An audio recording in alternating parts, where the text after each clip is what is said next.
Okay, so we've talked about the causes of World War I and who was involved.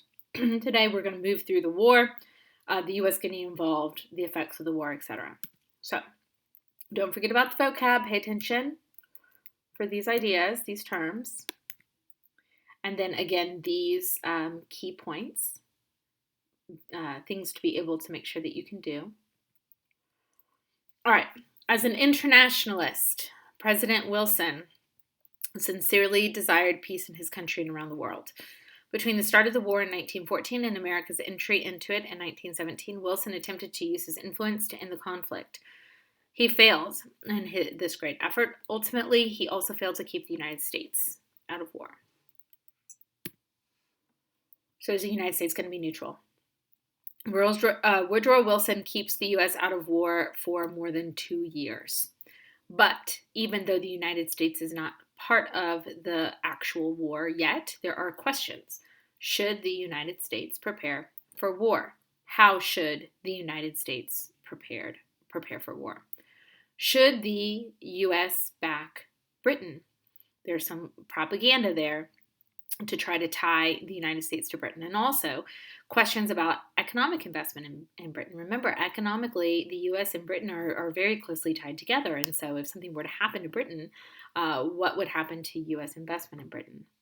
And would the U.S. involvement preserve the balance of power?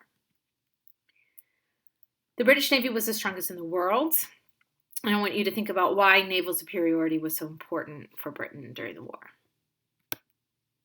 German U-boats are in a habit of destroying Allied shipping. So the Germans had a policy of unrestricted warfare, unrestricted submarine warfare, essentially, where they said, we're going to treat all of the boats in the waters around England as combatant ships because they could potentially be bringing arms to England, etc. And so German U-boats or submarines destroy more than 11 million tons of Allied shipping and killed nearly 14,000 people during this time period.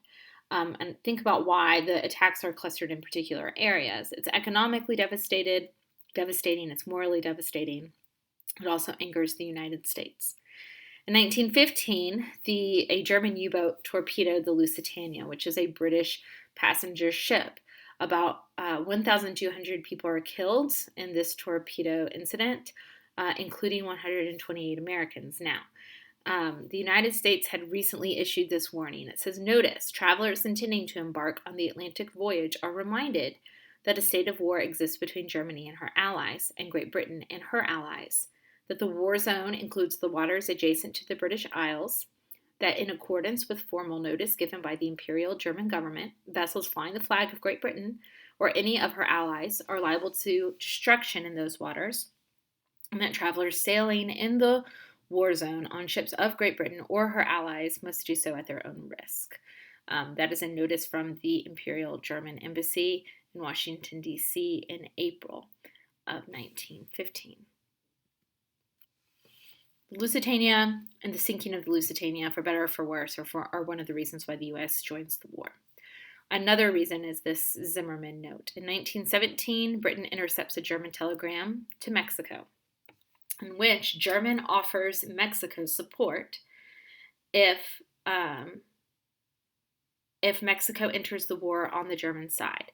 Mexico will attack the U.S. on the southern border with German support.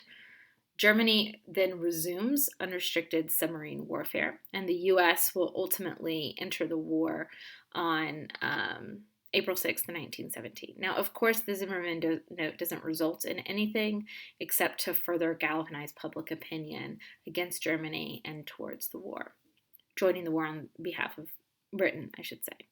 The American forces that go to Europe are known as the American Expeditionary Force, or the Doughboys. They're going to be led by General Pershing, who we talked about with Wilson in Mexico. And he's going to help stem the tide for the Allies. It's a much-needed injection of fresh troops, even though the Doughboys are not very well trained. Before the war, the federal government played a minor role in the daily lives of most Americans, but during World War I, the government assumed new powers. It regulated industrial and agricultural production, worked to shape public opinion, and established a new military draft. While war required sacrifice, it also brought new economic opportunities, and many Americans migrated to other parts of the country in search of these opportunities. The war permanently changed America's relationship with their government. The war was not only a turning point in the economic and political lives of Americans, but it also brought substantial changes, social changes. New opportunities opened for women, African Americans, and Mexican Americans. Some left their homes to seek new ones where they could take advantage of these opportunities. Was this a progressive war, right? Congress creates agencies to deal with the needs that come along with a war. Remember, anytime we're talking about government efficiencies, we are usually talking about progressives. There's going to be a sense of cooperation between big businesses and government. It's going to be patriotic to sort of turn production towards the war effort. The War Industries Board is established. The Food Administration is established. It's going to be led by Herbert Hoover, who will eventually be president of the United States. He will be promoting things like victory gardens, which are making a comeback now with the economic shutdown. The Fuel Administration, this is going to lead to things like daylight savings time, heatless Mondays, and new taxes like Liberty bonds and victory bonds. How can industry operate efficiently if workers are on strike? So this is going to be a key consideration here. Is it patriotic to strike during a war? Is it legal to strike during a war? So in 1918, we see the development of a National War Labor Board, which is designed to reduce strikes by sort of helping with some of the issues related to workers' rights during this time period. Women are going to work in factory jobs, and you also have a lot of worker migrations. African Americans, for example, move north in this so-called, and west, in this so-called Great Migration, where they move out of the South, many, not all, obviously. Many move out of the South to larger cities in search of work during this sort of bolstered industrial period. How did World War I help create this demographic shift? So this is a map in relation to the Great Migration. Some charts, a good little infographic about the economy, the U.S. economy in World War I. Think about which segment of the U.S. economy was strongest during the war and why. Let's see. I'm not sure what I want to mention about this.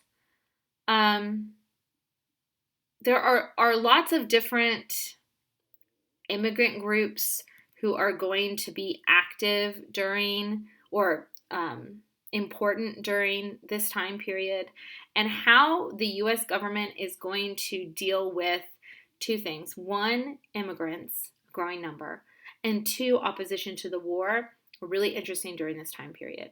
So this chart is called, it says espionage and sedition court cases during World War I. So these are people who were accused of seditious behavior, meaning that they were accused of they were arrested and charged with going against the United States. So let's look at Eugene Debs. He's the most well-known one.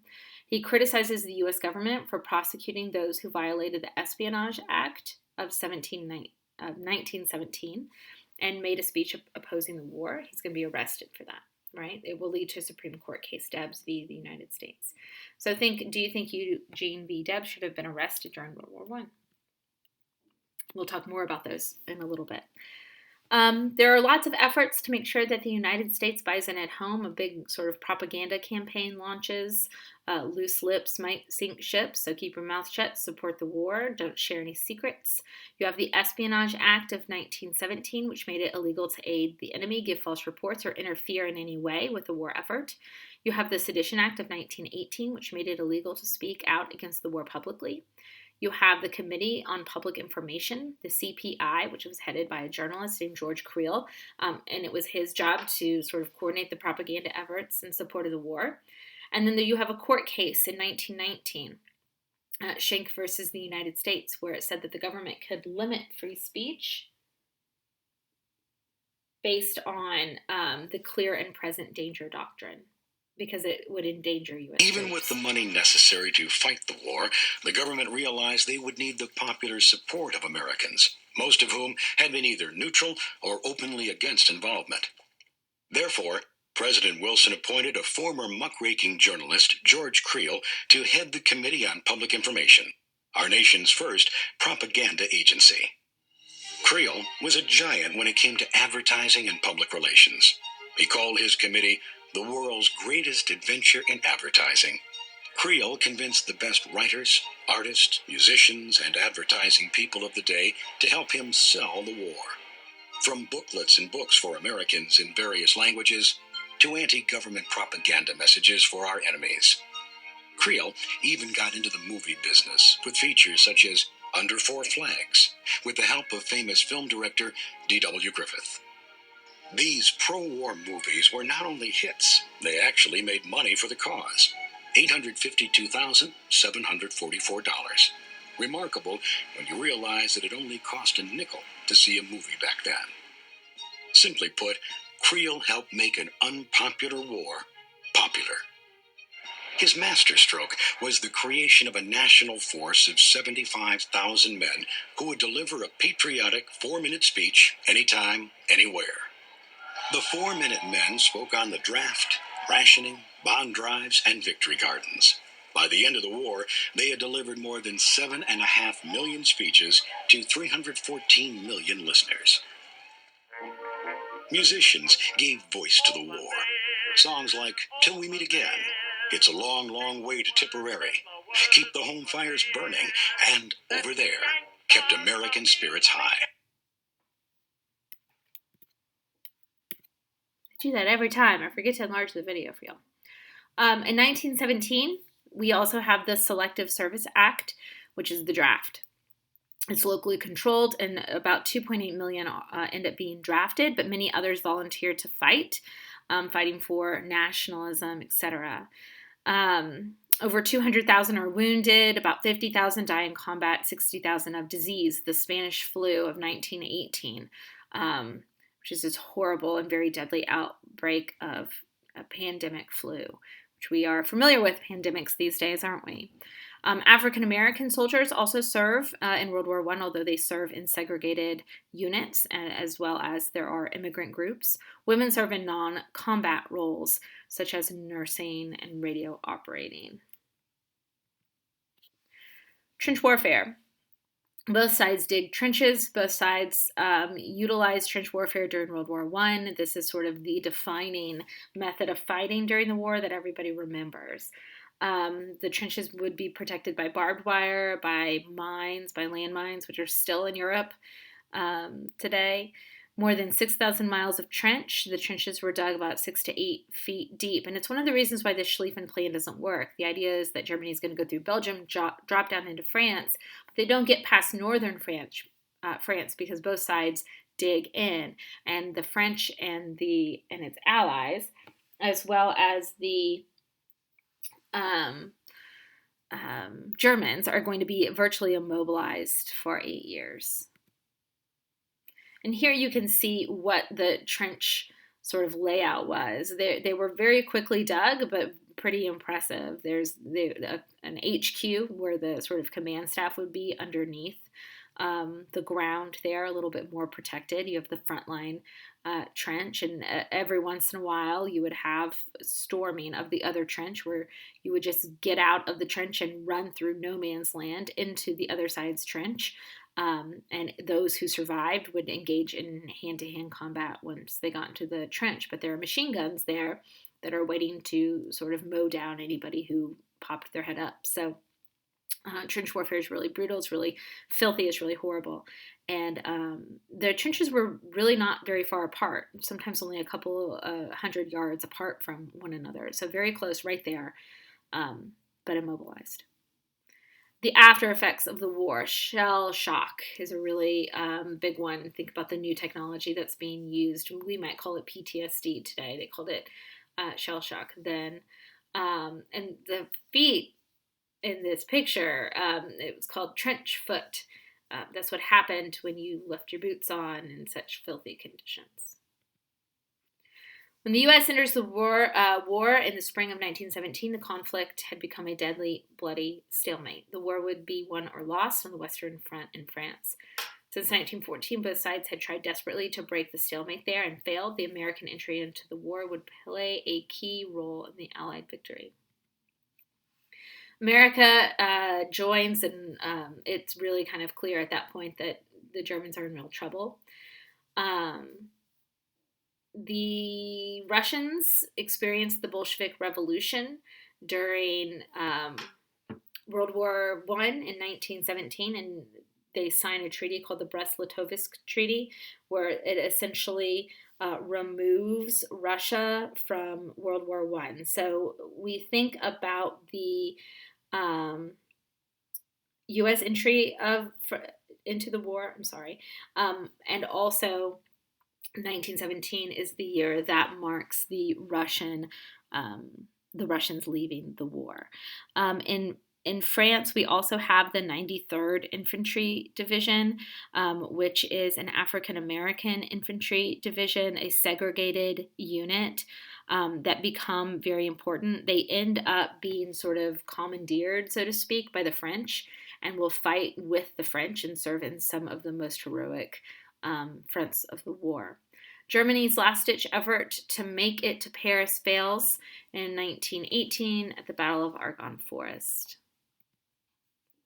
So here we go.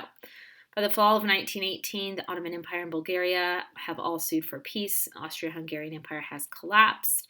And in November of 1918, German generals convince the Kaiser to abdicate. He actually runs away to Holland. There are stories that he dressed up like a woman to avoid capture. The Weimar Republic is created in Germany, and the Weimar Republic will sue for peace. The leaders will meet in Paris. We have David Lloyd George of Britain, Vittorio Orlando of Italy, Georges Clemenceau of France, and President Woodrow Wilson of the United States. What is the treaty? Well, Wilson really fights hard for something called the 14 points. It's his peace plan. They're listed there on the right. Open diplomacy, freedom of the seas, removal of economic barriers to trade, reduction of arms, etc., etc.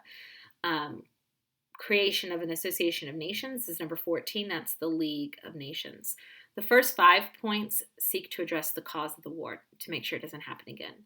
Points 6 through 13 seek to address national self-determination, which means borders would be based on ethnicity and national identity.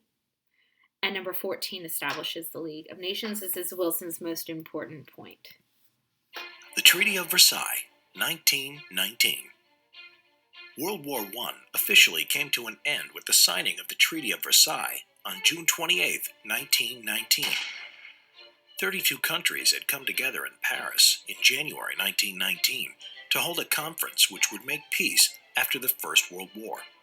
It would be dominated by the Big Three: David Lloyd George, representing Britain, Georges Clemenceau, representing France, and Woodrow Wilson, representing the USA. Germany was not invited. The Big Three wanted different things for Germany and disagreed on how harshly they were to be punished, reflecting how their countries were treated in the war. They had to negotiate with each other until there was a compromise. This was difficult because Wilson was opposed to harsh punishment for Germany. The USA had not been involved in the war as long as Britain and France, and had not received as much damage.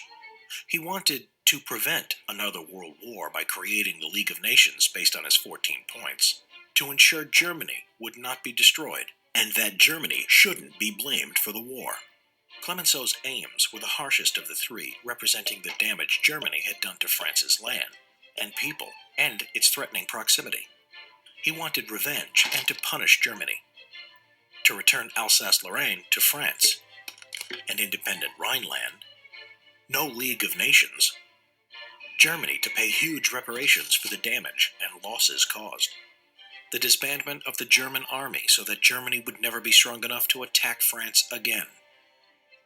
Lloyd George was an in-between. This reflected Britain, which had little land damage, but high war losses. He wanted a punishment that would be tough enough to please those who wanted to make Germany pay, but would leave Germany strong enough to still trade. Land for Britain's empire, to safeguard Britain's naval supremacy. When the Treaty of Versailles was ready, Germany was shown the document, but there was no negotiation. Their rebuttal ignored. On 28 June 1919, The delegates met at the Hall of Mirrors in the Palace of Versailles near Paris and forced 2 German representatives to sign it. See Part 2 to learn what the term... I did it again. So again, here are the 14 points. The treaty includes a war guilt clause, Article 231, in which Germany is required to accept full blame for the war. And if you think back to many of those causes and decide whether or not that was the case. Germany also pays all costs of the war in allied countries, $33 billion over 30 years, estimations, right? Germany ends up losing colonies. It ends up losing territory, and the German army and navy are reduced. This is Hitler in the red circle. He is a soldier in World War I. We don't recognize him with that different mustache, right? But he will be a disaffected soldier, like so many in Germany, who will be frustrated with the German government, feel abandoned by his leaders, and go home angry and jobless to economic devastation in Germany. So we can talk, and we will talk about how World War I and the way World War I ended may have potentially impacted World War II. The Treaty of Versailles, I remember 1919. This time. The terms of the Treaty of Versailles can be divided into 3 groups: territorial, military, and financial and economic. Here are some of the territorial terms. Alsace-Lorraine was returned to France. Germany was forbidden to unite with Austria. Lands in East Germany, including the farmlands of Posen and the Polish corridor between East Germany and East Prussia, were given to Poland. The Saar, which had rich coal fields, were given to France for 15 years.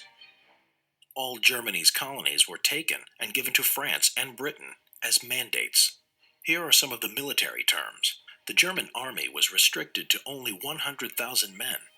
The Navy could now only have 6 battleships and no submarines, and there was to be no air force allowed. The Rhineland was demilitarized. This meant the German army could not go to this area between France and Germany. For the financial and economic terms, Germany would have to pay reparations, which would eventually be set at an enormous 132 billion gold marks. On top of this, Germany was not allowed to join the League of Nations, and it had to accept responsibility for causing all the damage and loss by the war.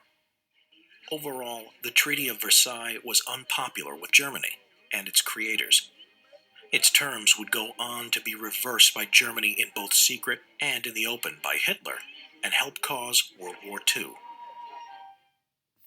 What? Okay. In terms of Wilson's 14 points, the first 5 are ignored. He has some limited success with the points that reference self-determination. He does get point 14, but back home is a different story. There are irreconcilables. There are reservationists, people who do not want to accept the Treaty of Versailles, and the Treaty of Versailles won't be ratified. Wilson never gives up on his hope for a League of Nations, and he travels the country trying to win popular support. He ends up suffering a stroke due to the exhaustive schedule that he's keeping. The Senate ultimately does fail to ratify the treaty and negotiates a separate, why do I always say negates instead of negotiates a separate treaty after Wilson leaves office in 1921. Irreconcilables are people who are opposed in the Senate who are opposed to the treaty in any form. Reservationists would accept it, but they want modifications. We'll be back.